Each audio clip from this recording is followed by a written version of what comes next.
சமயம் வந்து எஸ் ராஜேந்திரன் இருக்கார் இல்லையா, லட்சிய நடிகர், அவர் வந்து போட்டிருக்காரு ஒரு கிராமத்தில் போய் காரைக்குடி பக்கத்தில். அந்த நாடகத்தில் இதே மாதிரி இந்த சின்ன பொண்ணு கேரக்டருக்கு மனோரமா வந்து நடிச்சிருக்காங்க. சின்ன பொண்ணுனா அப்போ ஒரு 12-10 அந்த மாதிரி இருக்கும்னு நினைக்கிறேன்.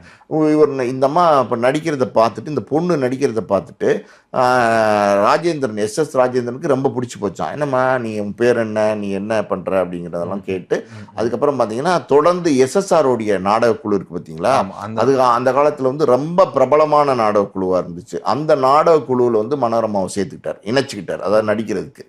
நிறைய வேடங்கள் கொடுக்குறாரு.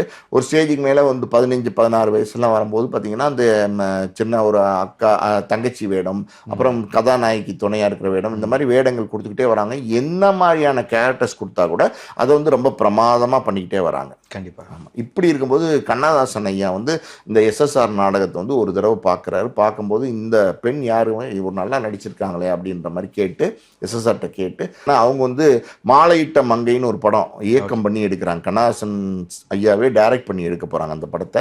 ஸோ அந்த படத்தில் வந்து இந்த பொண்ணை கூட்டிகிட்டு போய், அதாவது மனோரமா வந்து கூட்டிகிட்டு போய், அவங்க பேர் கோபி சாந்தா, அப்போ வந்து கூப்பிட்டு போய் நடிக்க வைக்கிறாங்க. சினிமாவுக்கு வரும்போது அவங்க பேர் வந்து மனோரமான்னு மாற்றிட்டாங்க போல. ஓகே.